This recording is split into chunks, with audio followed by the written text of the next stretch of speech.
Hi, peer leaders. Hi, student leaders. Welcome to our module on top tips for great service delivery remotely in our current context. My name is David Ipiam, Project Director, Student Service Excellence within the Division of Students, recording from my studio / my bedroom.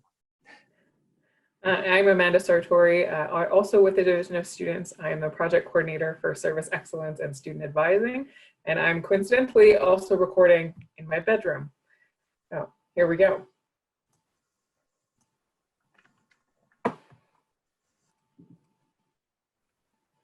Okay, so we wanted to just start with a funny Zoom video, and let's start with some laughs with this 2-minute video clip that shows something you may be able to relate to, whether it be a student leader meeting or a meeting with your supervisor over Zoom or appointments with students. If you're not using Zoom, you may have had similar experiences on FaceTime, Facebook Messenger, Skype, Microsoft Teams. So why don't we check out the video, get some laughs before we get started.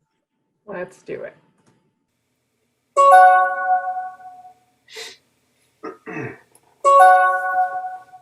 Hey, Paul.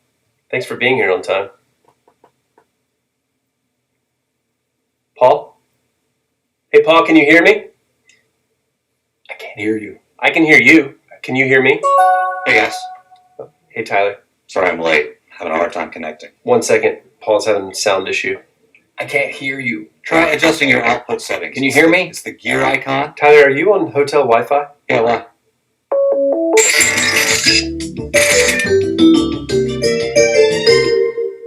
Never mind, I got it. I just had to change a few settings. Great. Maybe we can get started then. Oh, great. I think your mic is picking up your speakers. My mic? Do you have headphones? You want me to put them on? No, I want you to smell them. No, I want you to put them on. Hey, Beth. Hey everyone, sorry I'm late. I had to download a new version of the platform. You should plan extra time for the updates. There's pretty much one every time. Sounds like someone just joined. Hey guys, it's John. I had to call in. I'm stuck in traffic. Have I missed anything yet? No, it would have been nice for you to join the rest of us, but we'll see you when you get home. All right, while everyone is here, finally, Tyler, do you have that financial report? Well, it's been the last few weeks updating our books, and I got some great news for you. Schedule from this point last year. We had a great Q1. We lost Tyler, I think. Am I frozen? Hey, Trip, I think we lost Tyler. Yeah, I know, we lost Tyler. Hey guys, it sounded like Tyler was cutting out. We know, John. All right, while we wait on Tyler, why don't we go over all of the reports from Beth, are you with us? Oh yeah. Okay, everyone, I know some of you have to leave soon, but I just wanted to go over a couple of the queries before. Okay, excuse me. My wife's out of town this week. Daddy's, I'm so sorry. Okay, you just spilt grape juice on the carpet. Daddy's in a meeting. Tyler, can you go over the numbers one more time, please? I thought Beth had an adjustment. Hey, Beth? Yeah. Sorry, guys, that's my iTunes. Hey guys, hang on. I'm gonna join in. Hey, what platform are you guys on? Skype? FaceTime? It's in the invite. Oh, never mind. I see it. You're right there in the invite. Okay, now I can see everybody. Let's reschedule and let's just do a regular old conference call, okay? Paul, can you have David send out the 9-digit passcode? I heard you. Yeah, he's been here the whole time. All right, everybody. I'll see you later.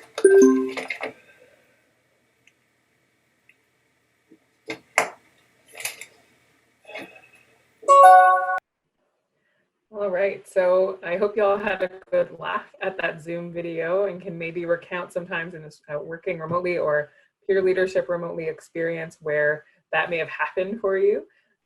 We just want to dive into a bit about what the transition is to our remote environment. And we first want to acknowledge that this is a shift for everyone inside the York University community, students, staff, yourselves as peer leaders, faculty members, and others. And acknowledging that we're also existing in such an extraordinary time of challenge and uncertainty. And so in addition to your responsibilities as students and as human beings impacted by this global pandemic in ways that are unanticipated and perhaps difficult, you may also be thinking about how to shift your role as a peer leader in a remote environment. And we hope this session will be of use to you for that. So we wanted to share this quote by Dr. Christina Vaught, which is up on the screen right now, and I'll just read it out. So our concern was for students, but our focus had to be on the student and staff and the student staff. If they didn't have the tools they needed, they would not be able to support the students. Additionally, the staff and student staff needed to be in a place of strong mental health to be able to support students or others who needed it. And Dr. Vaught is a student services professional within Ontario, and she wrote this in a recent blog post. As in the blog post, it also went into some other details that working remotely involves a number of things we have to become comfortable with in perhaps different ways.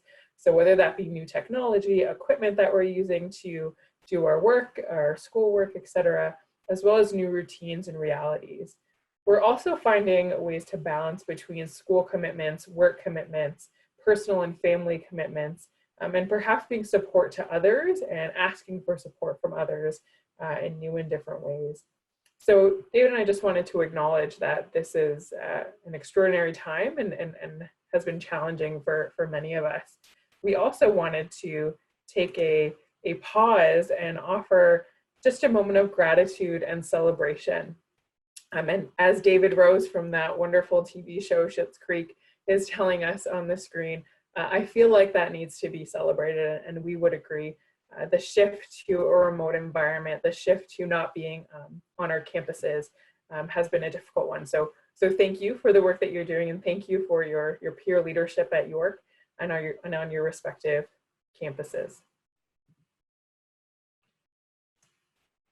So when David and I started developing this Lunch and Learn or webinar, the question that we dived into was, what does quality service look like remotely? And what does it look like during a global pandemic? So with all members of our community working online, we know that we've all been able to adapt to remote ways of working and continuing in our roles and supporting other students, our teams, and various folks that we work with on our campuses. So the Service Excellence team within the Division of Students put this session together, and we're really going to focus on three things throughout our time together today. The first is we want to share and learn some emerging and established practices for remote service delivery in our current context. And next, we would like to share some new and experimental ways of improving service interactions online. And lastly, we hope you'll gain some practical tips on how to create better virtual service experiences for you and your teams and the fellow students who you serve. Before we jump in, just some housekeeping items. We hope that you're able to participate in this session in the way that works best for you in however you're taking this in today. You may consider pausing the session to take notes, write down ideas, or if you have a brainstorm, you might consider watching with a friend. That would be fun. And so we've also included some reflection questions throughout the presentation and also questions provided in the Moodle module as well. All right, so let's jump in. So we did a bit of a review of the best practices at York and other institutions, and we're confident in saying that we know we're all still able to deliver our services and engage in our peer programs responsibly and reliably. But what's harder in this remote environment is maintaining that sense of connection that transforms a good service experience into an excellent one. And by sense of connection, we mean all the things that make others feel heard, respected, valued, understood, and truly supported by a service or in a service environment. And this connection is even more important during our current phase of physical distancing.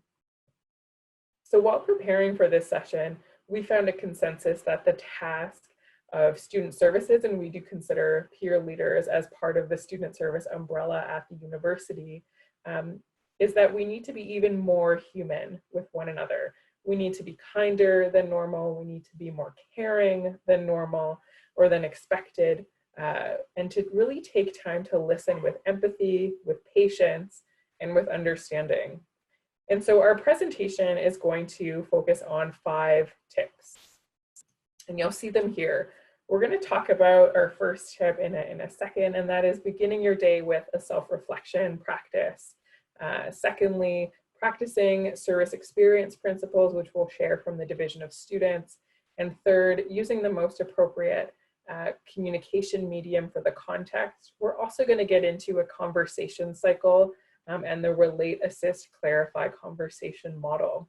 And then lastly, we're going to talk a bit about the resources that and important information that you can stay up to date with as peer leaders. All right, so let us get into tip number 1. So the first tip we'd like to offer is to start your day with a self-reflection practice.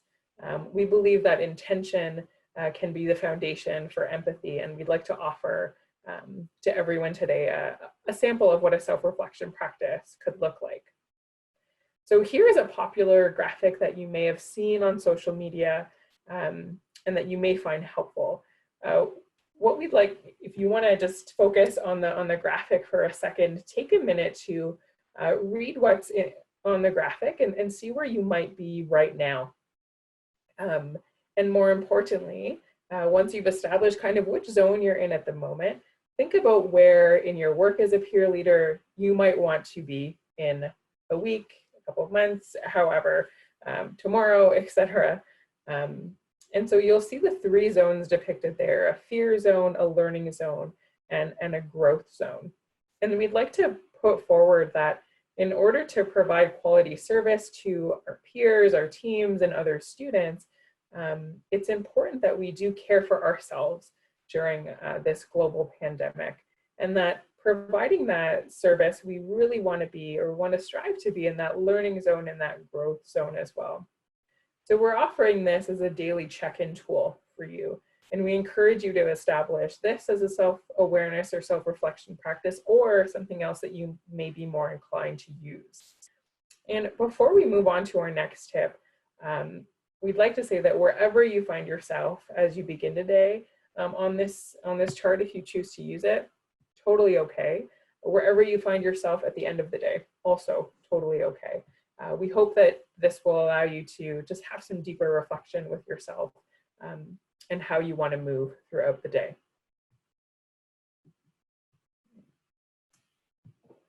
Great. So let's go through tip number 2, practice our service experience principles. So I'd like to introduce you to our service experience principles.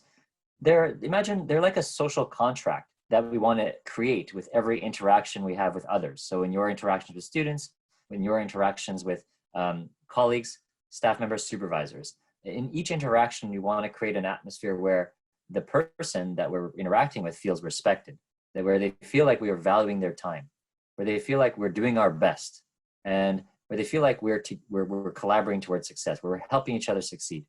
So we, in preparation for this presentation, actually reached out to a number of consultants and organizations that we'll name. And so we reached out to Susan Lee Consulting, a higher ed service excellence consultant, about the most important tip to consider for service excellence during this time.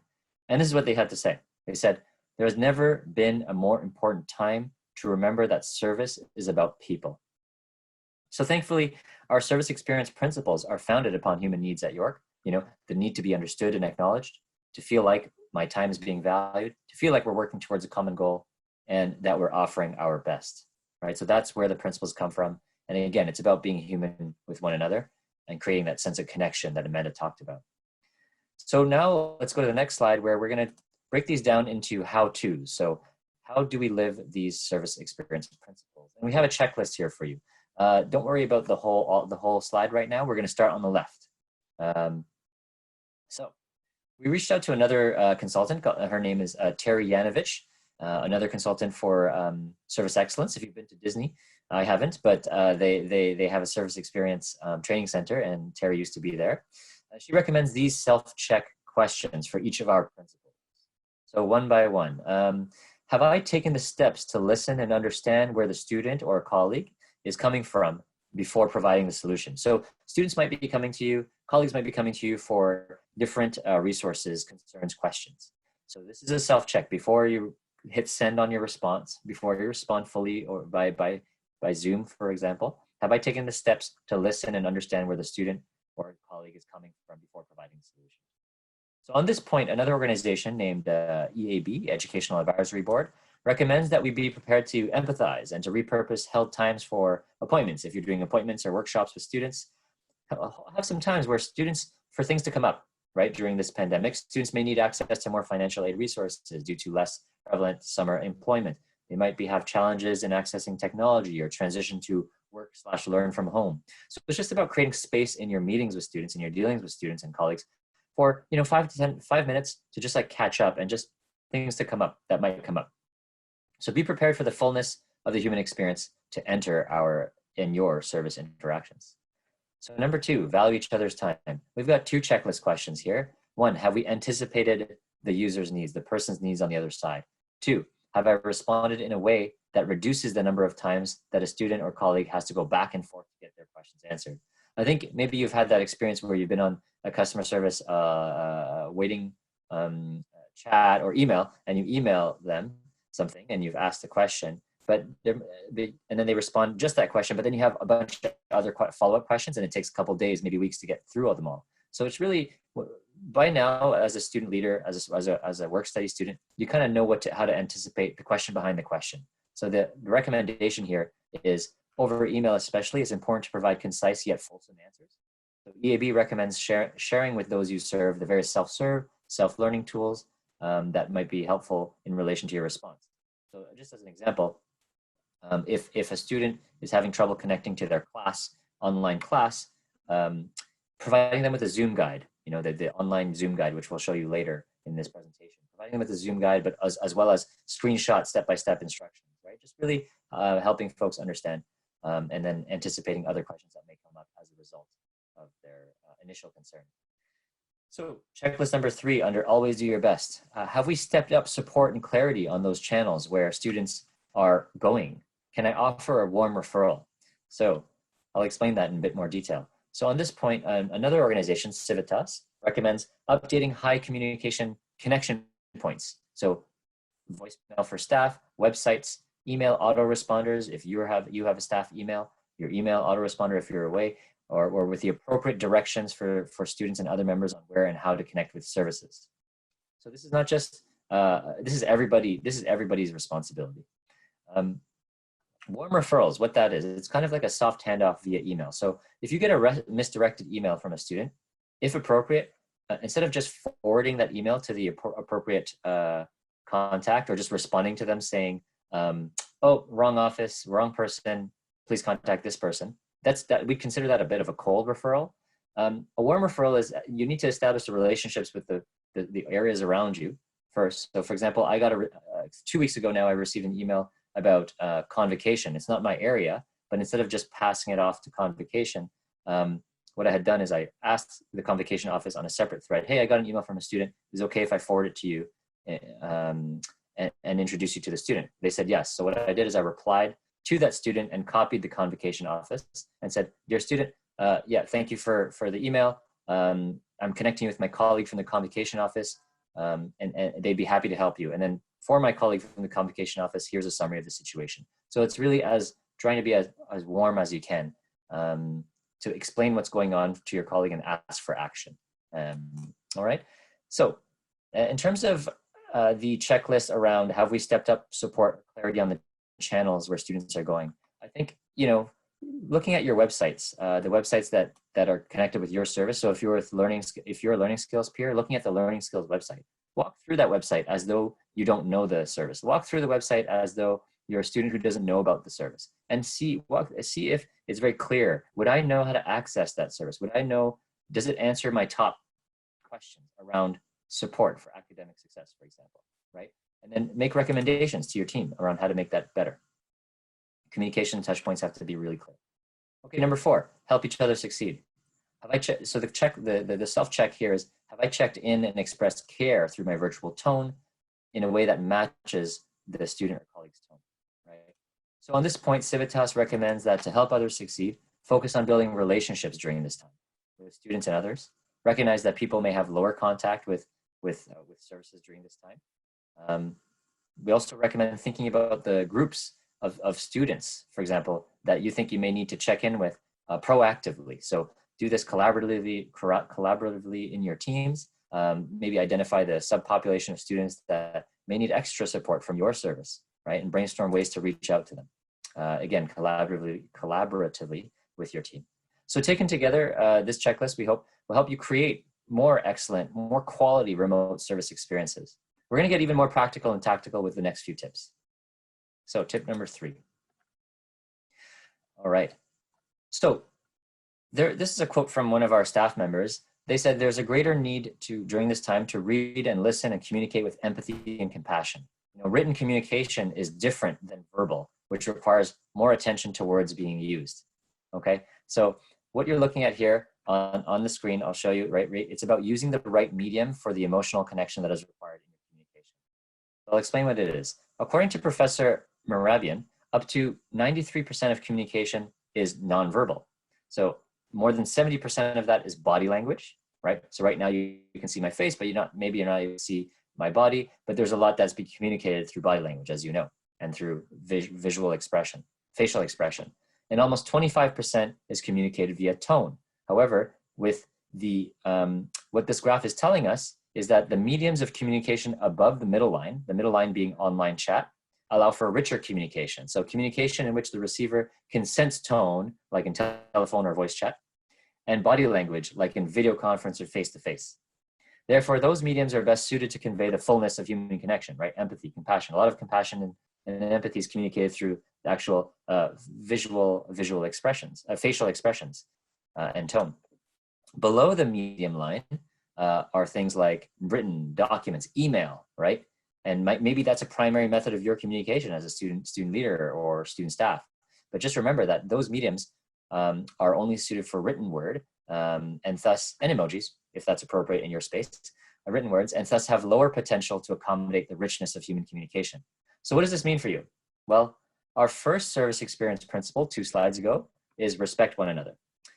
So that also means that you need to meet people where they're at. So one way to approach this is to think about what the student on the other side of the email or the communication that you're doing, what are they concerned about? What are they worried about, and to what degree?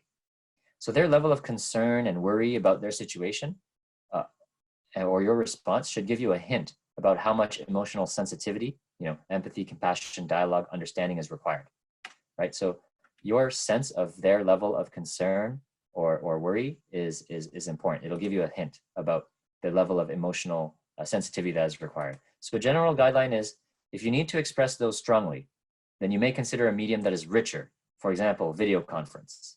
If it is okay that those are expressed less visibly, then you may consider email or blog posts or social media posts, depending on your service, right? Video conference, or even just like getting on for some of you peers might have, peer leaders and student staff might have access to social media. Maybe it's sending a direct video message, right? As opposed to typing in text. You could communicate more vividly through video. Whatever's within the guidelines of your teams and what you've established with your supervisors. All right, so next, let Amanda take it away for more tips on number 3.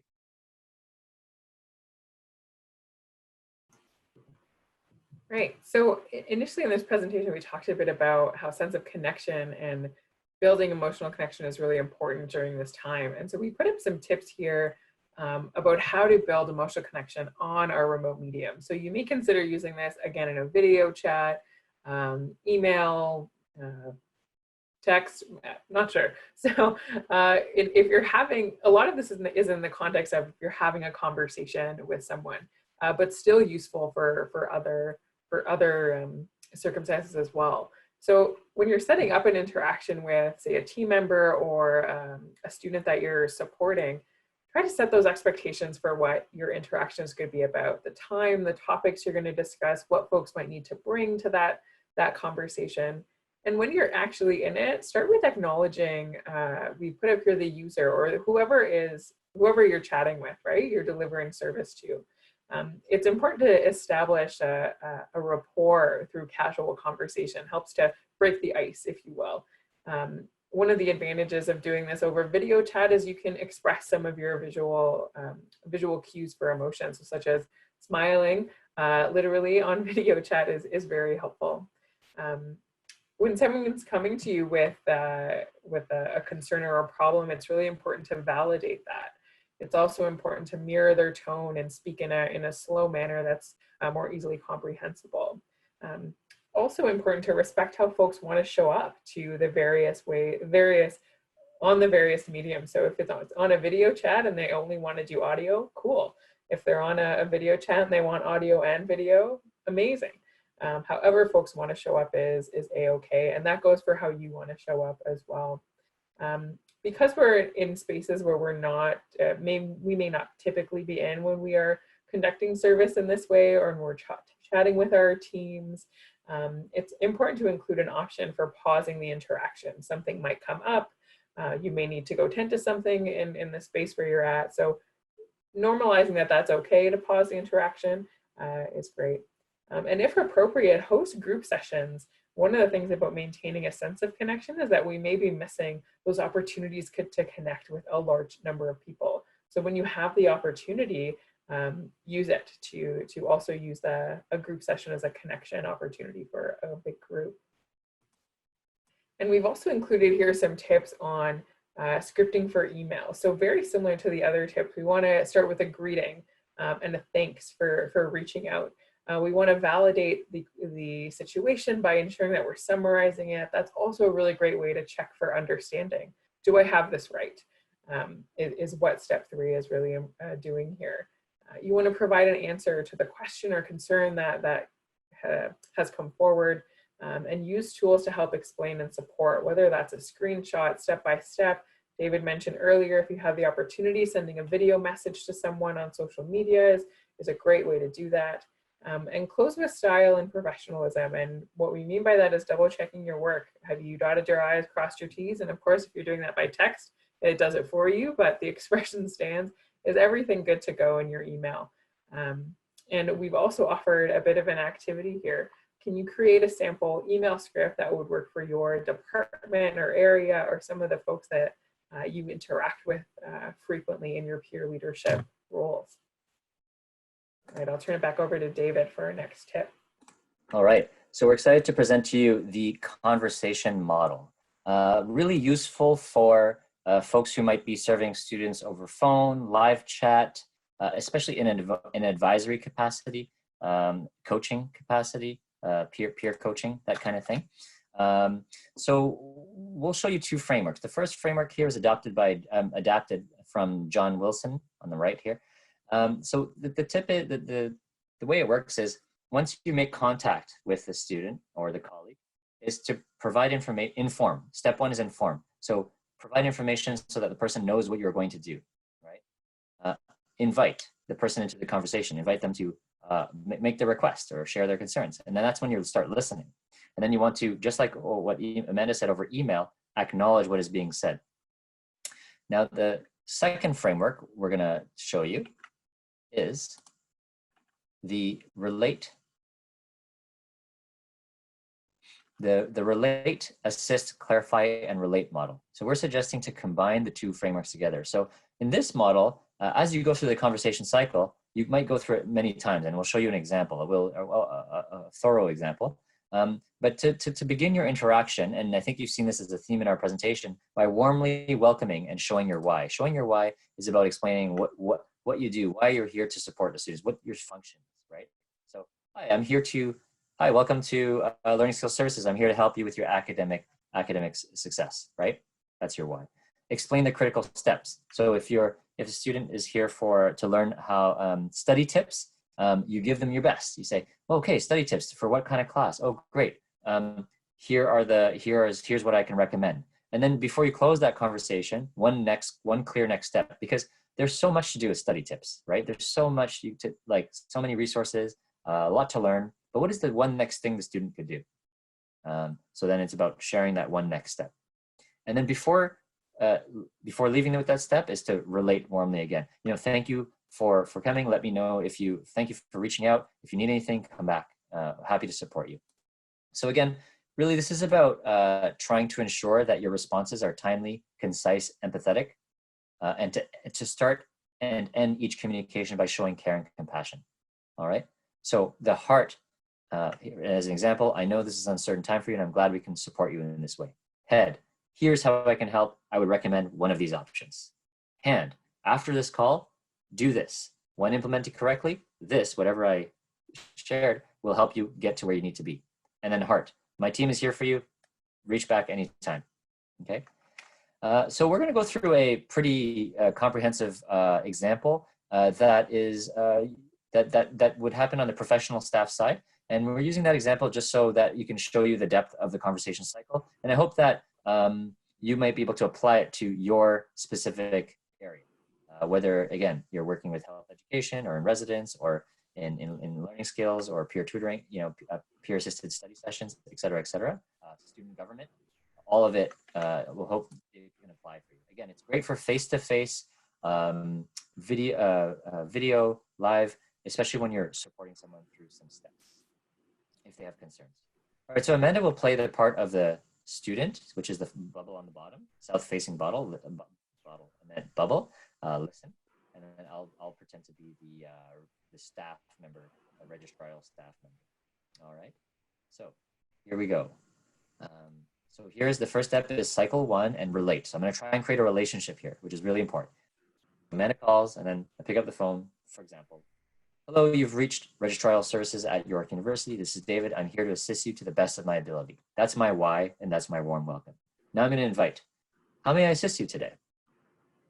I'm sorry to bother you, but I'm trying to enroll in a course and it says I'm financially blocked. Okay. And now I want to acknowledge. So it's no bother at all because Amanda suggested that I'm sorry to bother you. You've reached the right place and I'd be happy to look into it. Again, so this can apply to many of your circumstances as well. Next. Cycle 2, assist. So now I'm going to try to give the steps and we're going to do assist over 2 slides. So cycle 1, cycle 2, assist part 1.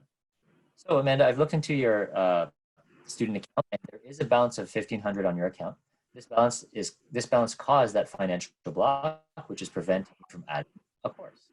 Are you able to make a payment today that will help you clear your balance? No, what's the balance for? I have financial aid. That should have paid for it. Okay, let me check your financial aid amount to see why you still have a balance. Next slide. Okay, so then you go through the cycle again, recycle. All right, I see that unfortunately your financial aid was less than your student account balance. Were you aware that financial aid might not necessarily cover your full balance? I honestly didn't realize. I know I was supposed to check ahead of time, but I've just been so busy. Okay, I understand how upsetting this might be, for sure. A lot of students forget to check their student accounts, but we can definitely support you through this. So now we're going to move to the clarify the next step. So as for your actual balance, here are some options for you. And then this is where I would list like the options, right?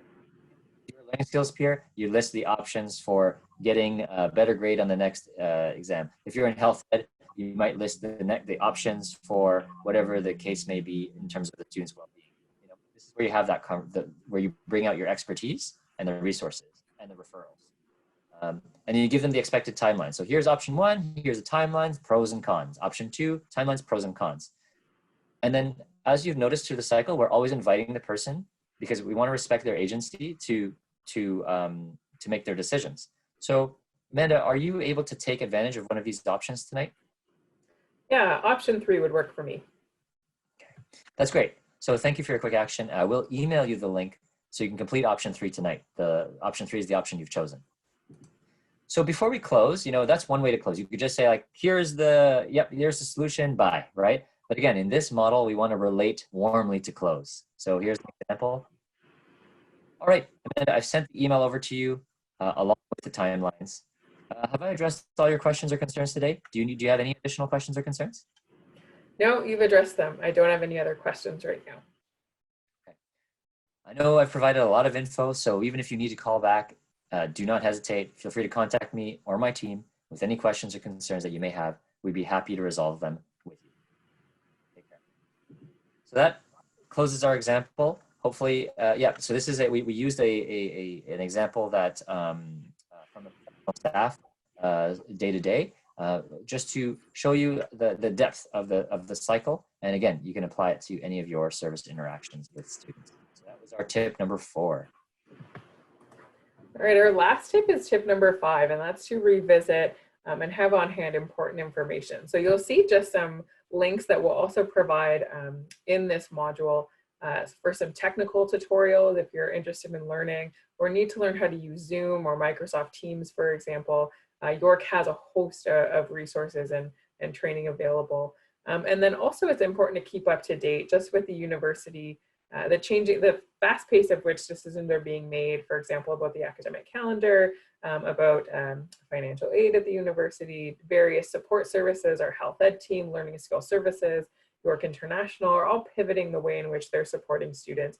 So it's important for you as peer leaders to keep up to date with that. And again, all of these links will be in this module.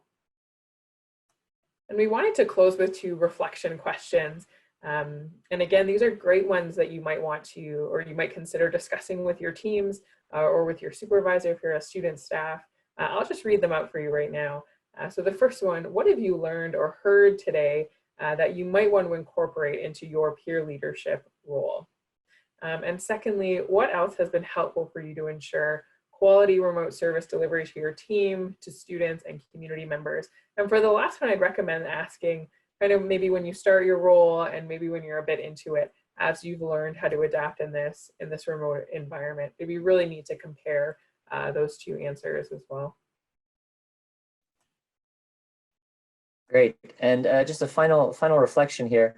What you're looking at, especially with the individuals, the graphic there, is from McKinsey. McKinsey's proposed that companies need to think, and organizations need to think and act across 5 horizons in light of COVID-19. So resolve, step 1, means what we've done. And Amanda touched on this at the beginning of the presentation. You know, what we've done is together, students, student leaders, professors, faculty, students, we've resolved to adapt to the current challenges of COVID-19. You know, move to online learning, move to remote service delivery. Resilience, step 2, is really addressing those near-term challenges and issues that have been coming up. You know, we've started to address ways of doing online advising, group advising.